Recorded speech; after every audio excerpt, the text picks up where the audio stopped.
नमस्ते बच्चों, बीए प्रथम वर्ष की क्लास में आपका हार्दिक स्वागत है। हम राष्ट्रपिता महात्मा गांधी का चैप्टर कर रहे थे। आज हम गांधी जी के सत्याग्रह संबंधी विचारों का चर्चा करेंगे, उसको देखेंगे। देखिए बच्चों, गांधी जी के सत्य और अहिंसा, साध्य और साधना की श्रेष्ठता तथा व्यक्ति की नैतिक पवित्रता में दृढ़ आस्था थी और अपने इन्हीं विश्वासों के आधार पर उन्होंने बुराई के प्रतिरोध के एक नवीन मार्ग का आविष्कार किया था, जिसे सत्याग्रह का नाम दिया गया। सत्याग्रह की पद्धति गांधी जी की राजनीति को विशेष और अपूर्व देन है। सत्याग्रह शक्तिशाली और वीर मनुष्य का शस्त्र है। एक सत्याग्रही अपने प्रतिद्वंदी से आध्यात्मिक संबंध स्थापित कर लेता है और वह उसमें ऐसा विश्वास उत्पन्न कर लेता है कि वह बिना अपने को नुकसान पहुंचाए उसको नुकसान नहीं पहुंचा सकता। अब देखिए जो सत्याग्रह और निष्क्रिय प्रतिरोध में क्या अंतर है। कई बार सत्याग्रह को निष्क्रिय प्रतिरोध का को ही समझ लिया जाता है, लेकिन वास्तव में इन दोनों में अंतर है। सत्याग्रह के अंतर्गत अहिंसा के सिद्धांत को नीति के रूप में नहीं वरन आदर्श के रूप में अपनाया जाता है।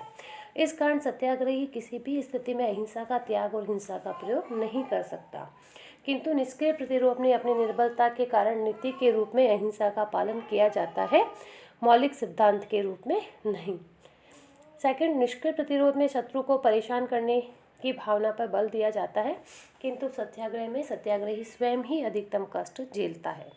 सत्याग्रह में शत्रु के प्रति दुर्भावना के लिए कोई स्थान नहीं होता।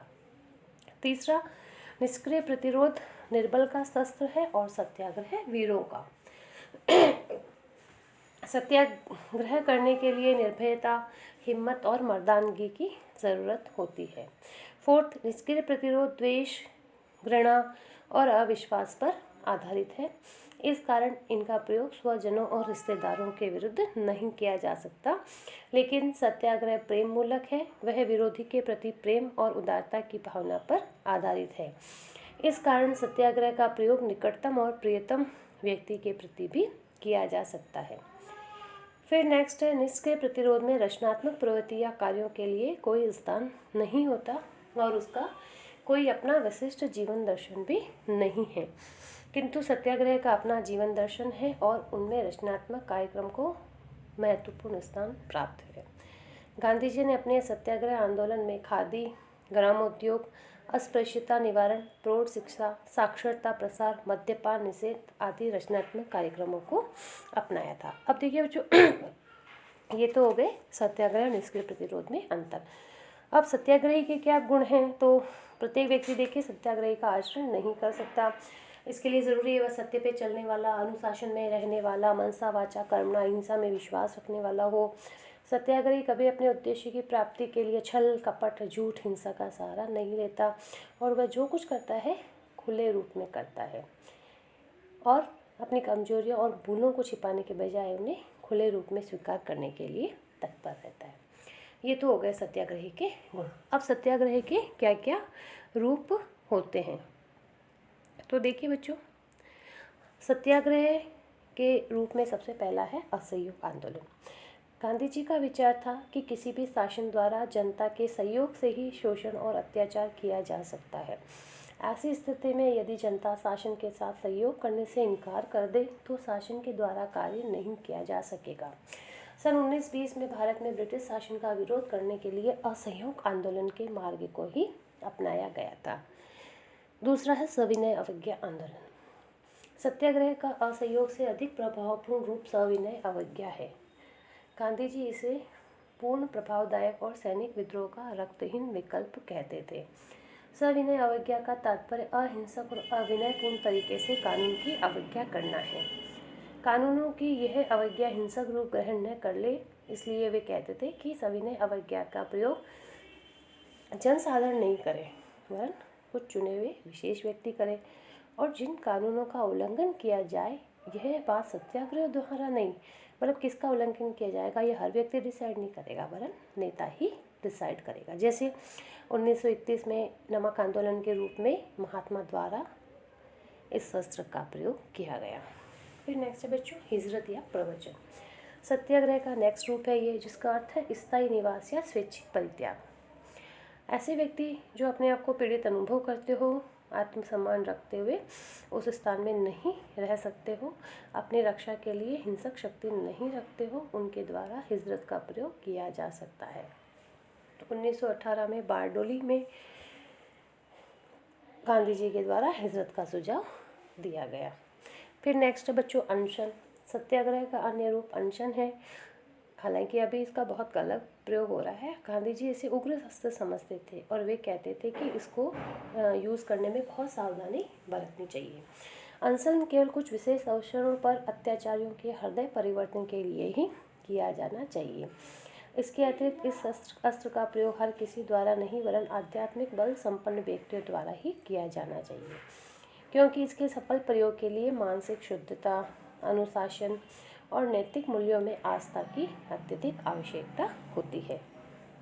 फिर नेक्स्ट है हड़ताल। सत्याग्रह का एक अन्य रूप हड़ताल है, किंतु हड़ताल के संबंध में गांधी जी का विचार समाजवादियों और साम्यवादियों से बिल्कुल अलग है। मतलब समाजवाद और साम्यवादियों की हड़ताल की कॉन्सेप्ट तो बिल्कुल अलग है। उनके अनुसार हड़ताल जैसे किसी मील को है उसको बंद कर देना, लेकिन गांधी जी क्या कहते हैं, गांधी जी वर्ग संघर्ष की धारणा में तो विश्वास नहीं करते। हड़ताल वहाँ यूज़ होता था बेटा साम्यवादी कि जहाँ मालिकों और मजदूरों में संघर्ष होता था, लेकिन गांधी जी तो कहते हैं हड़ताल आत्मशुद्धि के लिए किया जाने वाला प्रयत्न है और जिसमें व्यक्ति अपनी इच्छा से करता है, जिसका लक्ष्य स्वयं कष्ट सहन करते हुए विरोधी का हृदय परिवर्तन करना है। अब देखिए बच्चों, ये जो 5 जो उन्होंने रूप बताए हैं, अब ऐसा नहीं है कि भारत के राष्ट्रीय आंदोलन में ही उनको यूज़ लिया गया। गांधी जी तो ये कहते थे कि इन अस्त्रों का उपयोग विदेशी आक्रमण की स्थिति में भी किया जा सकता है। वे कहते थे कि अगर हिटलर ने इंग्लैंड पे आक्रमण कर दिया है तो इंग्लैंड को क्या करना चाहिए, सत्याग्रह का प्रयोग करना चाहिए। यद्यपि इस संबंध में काफ़ी विवाद है। अब ये तो सत्याग्रह के विभिन्न रूप हो गए। अब हम देखते हैं बच्चों की सत्याग्रह का जो मूल्यांकन करते हैं, कुछ लोग बहुत उसकी आलोचना करते हैं। जैसे कुछ आलोचक ये कहते हैं कि सत्याग्रह अहिंसा की धारणा के अनुसार नहीं है। क्यों? क्योंकि अहिंसा तो हिंसा का निषेध तो करती है और सत्याग्रह का तात्पर्य न केवल हिंसा का निषेध वरन विरोधी के प्रति किसी भी प्रकार की दुर्भावना का अभाव है।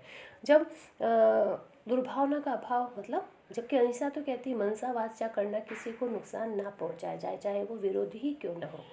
तो जब हम सत्याग्रह कर रहे हैं तो उन व्यक्तियों को तो नुकसान पहुंचा ही रहे ना, जिसके विरुद्ध इसका व्यवहार किया जा रहा है, और ये मानसिक हिंसा है।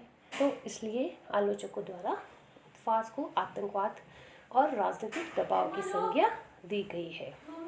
नेक्स्ट है सत्याग्रह का प्रयोग सभी परिस्थितियों में संभव नहीं है। आलोचकों के अनुसार प्रत्येक स्थिति में प्रत्येक प्रकार के लोगों के साथ सत्याग्रह का सफलतापूर्वक प्रयोग नहीं किया जा सकता। स्वतंत्र समाजों में जहां विवेक, मानवता के प्रति आदर और न्याय विद्यमान हो, वहां भले ही सत्याग्रह का प्रयोग किया जाए, परंतु निरंकुश शासकों और बौद्धिक तथा नैतिक दृष्टि से बहुत अधिक पिछड़े हुए लोगों के विरुद्ध सत्याग्रह की सफलता में निश्चित रूप से संदेह है। अनेक बार ऐसा होता है कि शासक वर्ग के द्वारा दंडात्मक बल के आधार पर सत्याग्रह को कुचल दिया जाता है। फिर अंतर्राष्ट्रीय क्षेत्र में सत्याग्रह का प्रयोग संभव ही नहीं है। गांधी जी ने तो कहा था विदेशी आक्रमण के संबंध में भी सत्याग्रह को यूज लिया जा सकता है, लेकिन कोई भी देश ऐसा नहीं होगा जो सत्याग्रह के बेस पे सेना नहीं रखेगा। क्यों? अहिंसक साधनों पर निर्भर है कि नागरिकों की स्वतंत्रता और सुरक्षा तो खतरे में डाली नहीं जा सकती। आलोचकों के अनुसार हवाई हमले और परमाणु बम के युग में सत्याग्रह की बात तो उचित ही नहीं है। इसके अतिरिक्त बच्चों, अहिंसक साधनों से सामाजिक और आर्थिक परिवर्तन लाना अत्यधिक कठिन है। सत्याग्रह जैसे अहिंसक साधनों के आधार पर सामाजिक और आर्थिक स्थिति को पूर्णतया बदलने में सफलता प्राप्त नहीं की जा सकती। उनका कथन है, वर्तमान समय में विशेष स्थिति प्राप्त व्यक्ति अपनी इच्छा को छोड़ेगा नहीं और सामाजिक और आर्थिक जीवन की भीषण विभिन्नताओं को समाप्त करने के लिए शक्ति का प्रयोग तो करना ही पड़ेगा। फिर सत्याग्रह के नाम पे दुरुपयोग भी होता है। जैसे विविध पक्ष अपने स्वार्थों की पूर्ति के लिए आंदोलन करते हैं और उसे सत्याग्रह का नाम दे दिया जाता है। तो हमने इसकी आलोचना देखी बच्चों। तो सत्याग्रह का औचित्य या अनुचित्य इस बात पर निर्भर करता है कि उसका प्रयोग किस प्रकार के व्यक्तियों द्वारा किया जाता है। नैतिक दृष्टि से श्रेष्ठ व्यक्तियों द्वारा प्रयुक्त किए जाने पर यह निश्चित रूप से वीर पुरुषों द्वारा अन्याय के प्रतिरोध हेतु उपयोग में लाया जाने वाला अहिंसक शस्त्र है, लेकिन व्यवहार में अनेक बार अवांछित तत्वों द्वारा अपनी स्वार्थ पूर्ति हेतु जो कार्यवाही की जाती है उसे ही सत्याग्रह नाम दे दिया जाता है। इस कारण सत्याग्रह की आलोचना की जाती है। देखिए बच्चों, माचिस है, माचिस आग भी लगा सकती है और दिया भी जलाती है। तो उसी प्रकार से ये दो सत्याग्रह के नहीं वरन सत्याग्रह को प्रयोग में लाने वाले व्यक्तियों के हैं। स्वयं गांधी जी ने सत्याग्रह के नियम और सत्याग्रही के गुणों का उल्लेख किया था, और यदि इनका पालन किया जाए तो सत्याग्रह निश्चित रूप से एक श्रेष्ठ, नैतिक और प्रभावशाली शस्त्र है। आज के लिए बच्चों इतना ही। धन्यवाद।